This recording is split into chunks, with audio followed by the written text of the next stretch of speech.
Yes. Very well.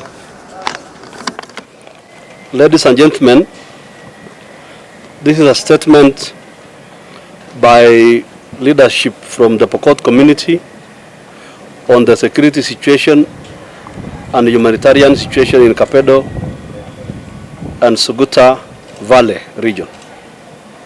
Today, January 20th, 2021. It is imperative to a brief historical background on the situation in Kapedo Suguta Valley is important in order to understand the current security situation. The situation in Kapedo is as old as one can ever imagine. The circumstances in Kapedo under which the Pokot and the Turkana communities are killing each other today are the same as they were since the 1960s and even beyond.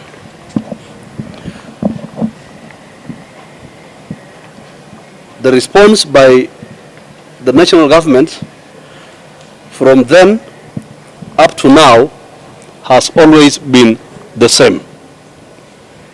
There has been massive security deployment and several so-called operations conducted.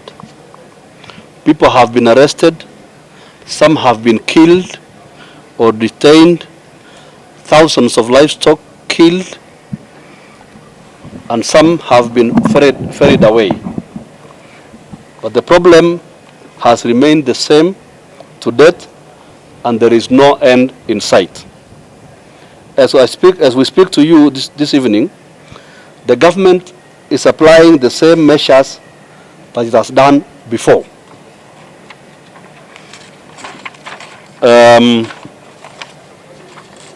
We want to take this moment to pass our very sincere messages of condolences to those who have lost their loved ones in the ongoing fighting in the area, and wish quick recovery to those who have been injured. We condemn in the strongest terms possible the lawlessness and mayhem going on in Kapedo, including the taking away of lives of both civilians and security officers. These extrajudicial killings going on must stop. We appeal for restraint, sanity, and dialogue in Kapedo. Without that, we will only see more mayhem. And we are here to remind the national government that no sane person or institution approaches the same situation in the same way every year for decades and expects different results. We have a very old problem in Kapedo and the surrounding regions. We need a very new approach if the problem is to be resolved. The time has come for the government to change tact in dealing with the problems in Baringo and Turkana. The time has come for the government to stop securitizing the problems in Kapedo and adopt a different approach. The current flare-ups in the area is not the first. Unless the government changes tact, it will not be the last. The chest thumping will not work. The show of might will not work. The government needs to realize that it is dealing with the people who believe that they have been denied opportunities for their entire life of the nation, and that the future will not be any better than the present, and that they are on their own against the government and the rest of Kenya. The government of Kenya needs to realize also that it is dealing with a population that will not be beaten into submission because they believe that they have nothing to lose. To find a lasting solution to the problem in the area, we need to undertake the following measures, among others. Number one, the government needs to solve the boundary dispute between Baringo and Turkana counties with regard to where Kapedo really belongs, once and for all. In the last session of Parliament, the Senate went on a fact-finding mission on this boundary dispute. The report of that Senate committee has not been made public nor acted upon. I must add that the leader of that delegation was Senator Yusuf Haji, who is also a former long-serving Provincial Commissioner of Rift Valley, and he has all the historical knowledge of Kapedo, from when Kapedo was in Baringo until it was when it was transferred to Turkana County. Allegedly transferred to Turkana County. A few years ago, once more, some private citizens went to court to seek clarification on where Kapedo belongs. Like the Senate findings, the determination of the court has not been implemented, despite that determination saying clearly that Kapedo lies in Baringo County.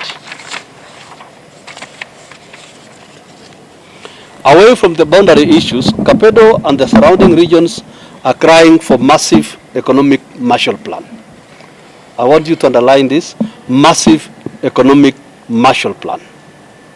The government must invest in the social and economic welfare of the residents of the region. As things stand today, the government is spending millions of shillings daily on sustaining a heavy security presence in the region. In the end, the results being achieved are a direct opposite of what is intended. In Kapedo, our people are fighting each other over poverty. We must address ourselves to the general underdevelopment in the area. 2, 3, the Chemolingot Kapedo Lokori Road must be tarmacked immediately. We need roads, we need other feeder roads in the entire Suguta Valley as a matter of urgency. 4, we need to see pandams all over the place to help the populations to spread and to ease tension over water resources for their livestock. Number 5, the security camps need to be spread across Suguta Valley and not concentrated in Kapedo, as is the case today. In the present arrangement, the people of Kapedo feel targeted and victimized. That impression does nothing to help the situation. The government must be seen to be leading in putting off the fire, not fueling the flames. Unfortunately, we fear that the government is currently adding fuel to an old and raging fire that will end up consuming all parties.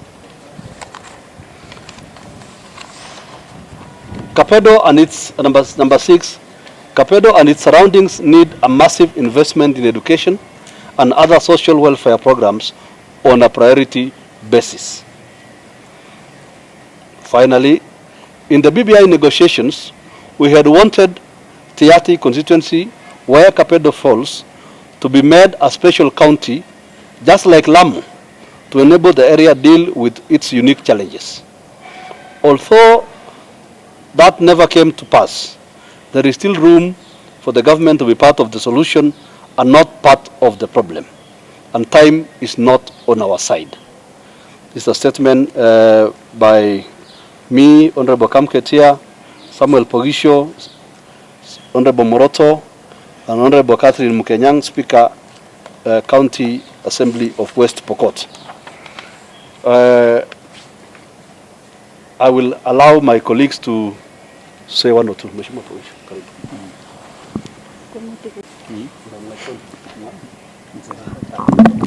First of all, let me join the rest of Kenyans and the government and others in mourning the loss of lives around Kapedo. We lost some senior government officials, some GSU official, and others, including the man and his family who were killed that day, just tending their own normal work, and many others, including yesterday's 6 others. But apart from that, I just want to put this Kapedo thing into a context that should bring Kenyans together and not to divide Kenyans. Kapedo that area has been neglected for long, and the people who live around there on both sides of this boundary really are people who have left us all wondering whether they understand where Kenya is going or what's going on in Kenya, because of what every time we report about Kapedo, we are reporting negative things. You cannot continue having part of our country that bears that kind of name and for which we speak very badly every year. And so it's unfortunate what has happened, but must we not come together and find a solution that does not cause any more death, any more injuries? Because I understand, those of us who have been in that area, we understand there is a tussle between 2 communities. So the solution is not to deal with one community. The solution is to bring these 2 communities together and find a lasting solution. The solution is not necessarily in trying to punish that community because of the mistakes of a few. You see, when you take a military operation, you're actually targeting a larger community, and yet the people you should be finding are actually very few. So I'm just asking that in this moment, and I'm asking those who are there for the operation, that we would like an operation which has a human face, not an operation where the weak and the old and the very young become victims. We also know that in this situation, many times the chiefs will be targeted, the teachers who are there will be targeted, the professions will be targeted. And I think that that's not right, because these are the people who should help us. They are not the part of the problem. The leadership on the ground level are not necessarily part of the problem. And so let us, I think, as we have said in this statement, restraint is very important. Restraint is very important. And for the rest of us, let us also work on human rights. By the way, even the very bad people also are protected by the law. Even if we say that whole population is bad, should we then allow them to be run over? We have no right at all to even think anything close to that. We take care of people as a country. They are citizens of this country. And so I want to ask, the other question is, the leadership from the Turkana community were in Kapedo several days before this happened. Because they should have actually invited the leadership from the Pokot side at the same time, so that we would be in Kapedo together and solve this problem. Because what happened when 200 goats of the Pokot were taken into Kapedo, stolen and taken into Kapedo the day before, and subsequent events, I thought if the leadership were really to look for peace, they should have said, Yandro Kamket should come over, we go to Kapedo together, we speak to our people together. But it was only one side of the coin. And so, and I like the way that C.S. Matiang'i did with the Northeastern group. He brought the communities together. He brought them together and spoke to them. This is what we want to see. We want to see the leadership of the Turkana and the Pokot brought together. Put them in one place and make sure we come up with a solution. The way that Mheshimiwa Kamket in the statement said, the way that we do the military operation has been done like that before. So can we find new solutions to current issues? But finally, before I call a colleague to speak, let us all get concerned about the backwardness, the underdevelopment, the marginalization of that area. You can't expect people who have no school, not even a kiosk where to buy things. People who have never have radios or TVs to understand what we are dealing with. Let's all be concerned about those people. What should we do about a place like that? It's very easy to go and beat them up, but are you solving any problem where the children don't go to schools? What are those children going to grow into? So mine is to raise the awareness of Kenyans that let us not just enjoy the bad stories coming from Kapedo, let us all be concerned. And I think the media should be there. The media should be able to get there to see the situation we are talking about. It's a very dark situation in Kapedo. It's also dangerous for all of us, to anybody who is being sent there. So I am appealing that this is going to be a situation where we must dialogue and we must start a debate about it. Thank you.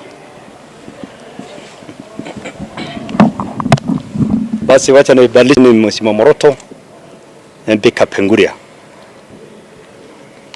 Nimesaliwa area hiyo naelewa. Kuna wakati Wapokot na Turkana wake kapa moja kule Takwel. Nafikiri hata ninyi watu wa press mmejaribu hata kuingia wakati moja igao ngumu kwenda pale Lorgon. Kainuk na Takwel lenyewe. Kuna wakati moto ilikuwa inawaka sana upande wa Uganda, especially Sedei, Karamojong. Kuna wakati moto pia ilikuwa inawaka sana upande wa Trans Nzoia. Na sababu moja ni kwamba wale walikuwa na usika na usalama au wamejua namna ya kuendesha kuleta amani na kuleta hii jamii pamoja. Wakati moja 1984 Mheshimiwa the President Moi akaleta operation nyingine kali sana. Ilikuwa inaitwa Nyundu operation. Kwamba ukifika mali Konga hata ile helicopters kuna nyingine tunaita loterri ilikuwa inamwaka hata maji moto. Ile si moto nyingine kama pilipili ikikumwagikia unashindwa hata kukimbia. Lakini hakumaliza hiyo shida. Wakati Kibaki aliingia akakuja na yake inaitwa Dumisha Amani Operation. Huyo ndiye aliweza. Kwa sababu jenye alifanya alileta jeshi wale ambao walikuwa wanapiga watu 1984 walikuja na wakaweka hema ya madaktari kutibu watu. Malori ukaleta wale vijana wanacheza kutoka Trans Nzoia, kutoka West Pokot, kutoka Turkana, kutoka Sebei na hata Karamoja kule Uganda.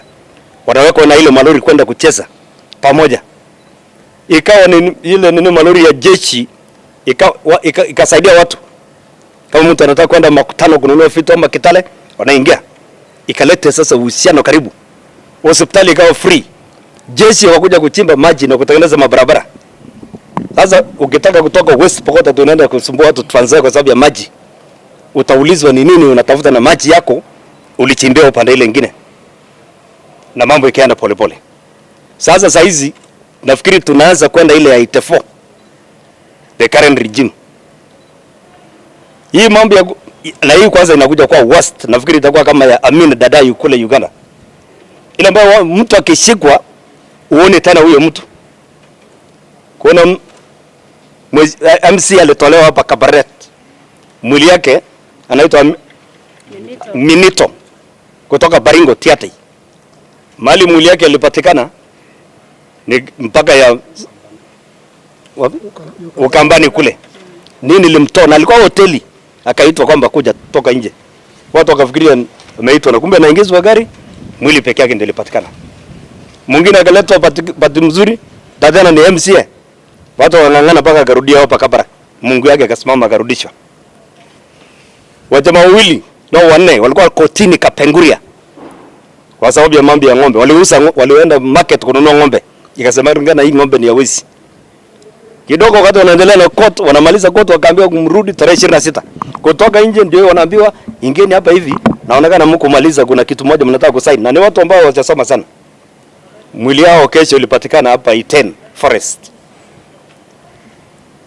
The same mtu alichukuliwa nini hapa Eldoret. Nafikiri alikuwa pia yeye ya Murkomen alikuwa nani? Kesho yake mwili unapatikana kama Matira upande wa Pokot. Hii ni kama uchochezi. Unaleta Pokot na unamaliza hao na kuacha mili upande wa Markwet. Unachukua Markwet, unachukua na kutupa mili yake upande wa Pokot. Wanafikiri hii communities wataona nini? Hawajui mambo ya askari, watasema ni Markwet ndio amechukua watu wetu na wale wanasema Pokot ndio alichukua mtu wetu. Hii ni kukonganisha. Jana hii watu 6 hata tunaambiwa saa hizi. Tumeona tu kwa hii 411 na nini na reports ambayo inakuja kwamba mili 6 imechukuliwa na police, collected by police. Nao watu 6 si wote si wa Pokot, ni professionals, walimu.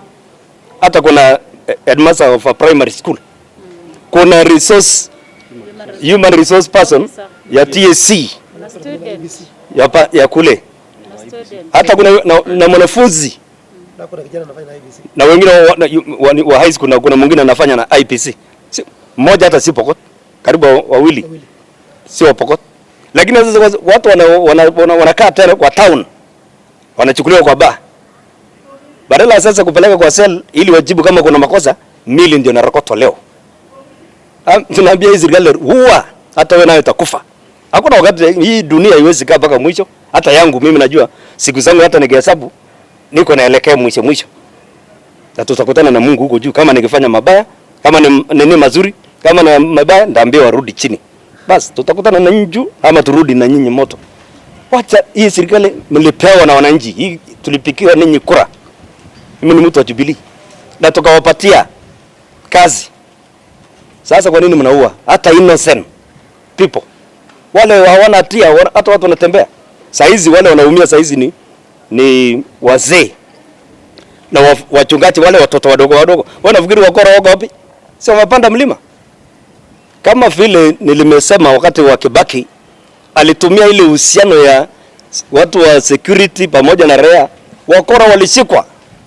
Sasa watu wanasema huyu ndiye alileta maneno. Samani hii watu wa mashahidi naambiwa walikuwa wanakunywa, wanapewa pesa hata wanaenda kwa bar.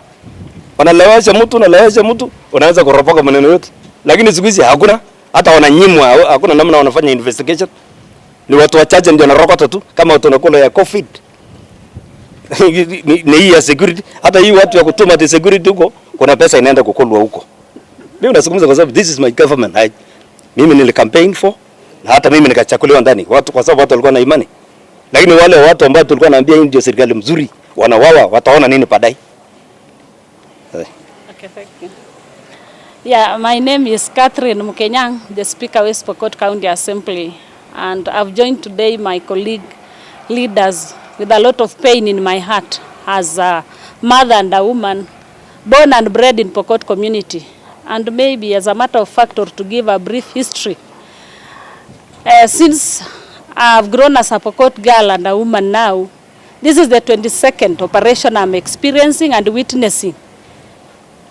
It tells a lot about how we are approaching issues. So my plea will go to the seers and the concerned. As people under devolution, we know security is not under us, it is under the national government. What we are calling and what I'm requesting, when the CS is giving orders on operation, I ponder and ask, is this 21st century approach? Like the statement given by Honorable Kamket, the Kapedo matter has only a 4-pronged approach. Let us have dialogue.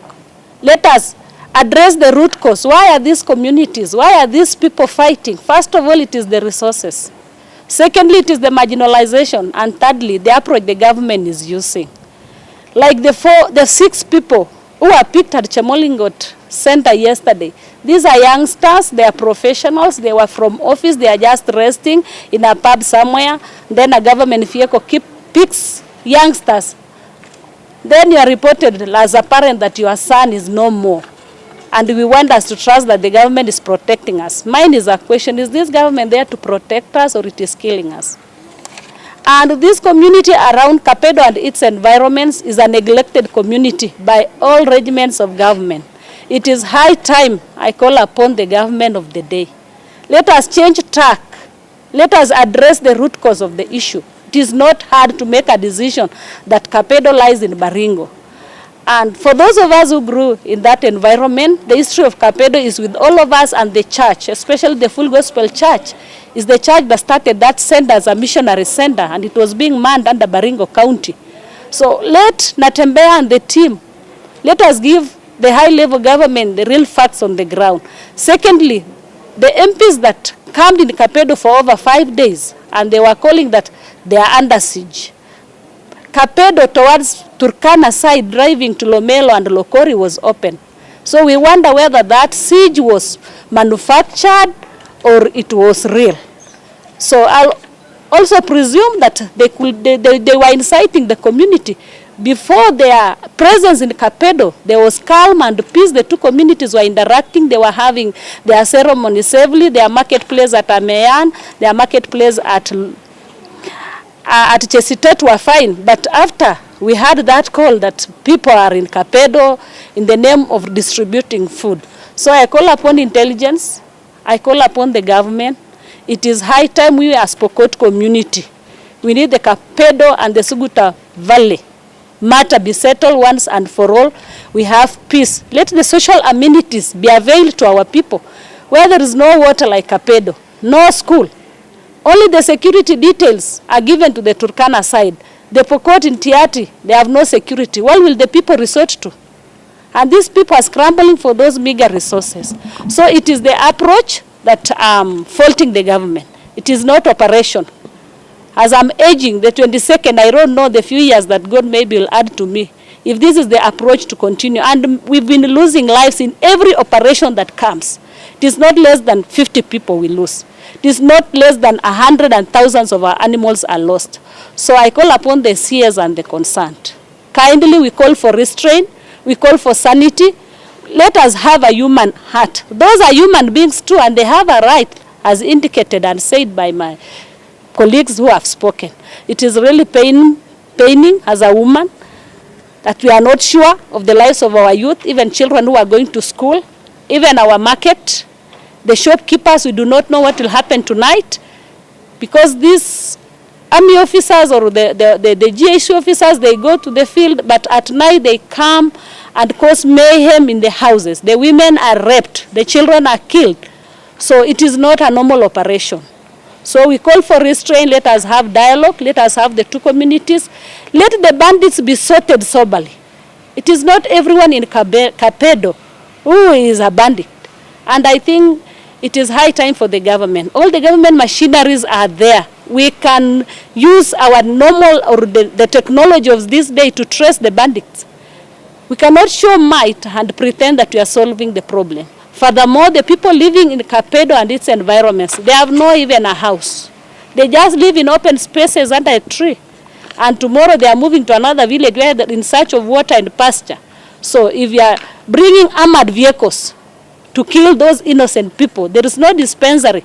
So kindly, we plea and we regret the action. So the lost lives, be it for civilians or for security officers, we regret, but we are calling for sanity and restraint and dialogue. Thank you. I want to appeal.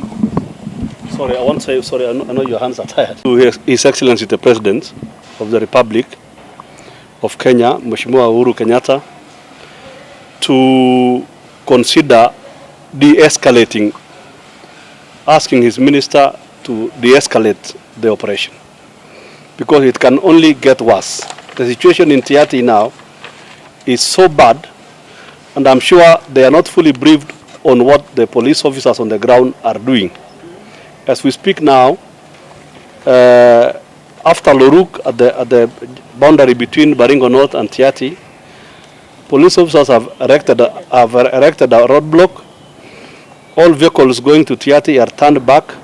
If you are lucky to be allowed to go in there, there is a lot of search, and then you're told to pay a bribe before you're allowed to go, no matter who you are. Secondly, there's a lot of mayhem now and pandemonium in the entire Tiaty. Chemolingot town, which is normally the fastest growing town in Baringo now, is now a ghost town. People have moved away to other places. And schools in the entire region are now closed. People have withdrawn their children from school. And it's a very sorry situation obtaining in that part of the world. We, in as much as it is painful what has happened, the murder or the killing of the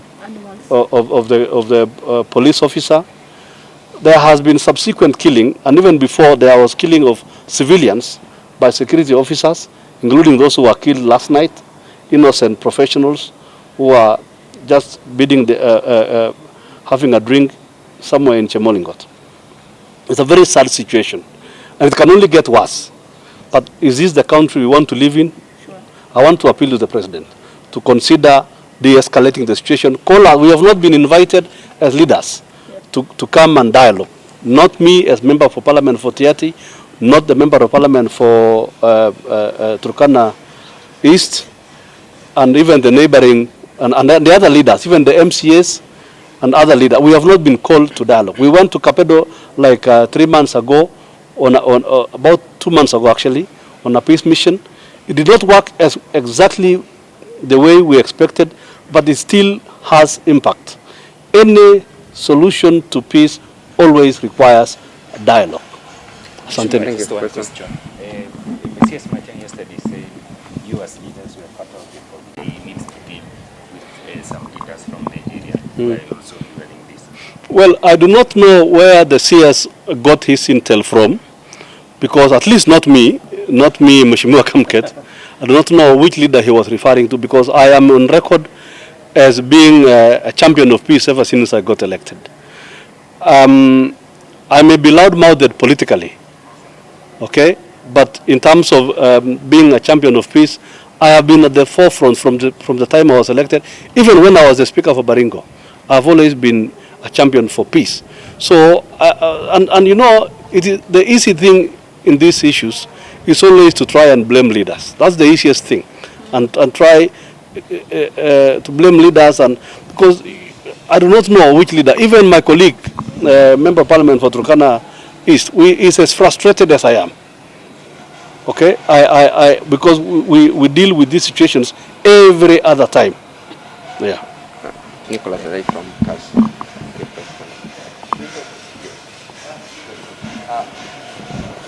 Your record previously warned that Kapedo is in Baringo, and from the events that have just occurred, what has resulted today? How would you respond to that? And then the second question is, you are in government, you, especially now the statement you're giving with the leader of majority here, and you being a member of committee, crucial committee for that matter. Now you are addressing the same government that you are saying you are in, and you are saying they have not invited you to dialogue. Yet the government machinery is already on the ground. Don't you see this is a matter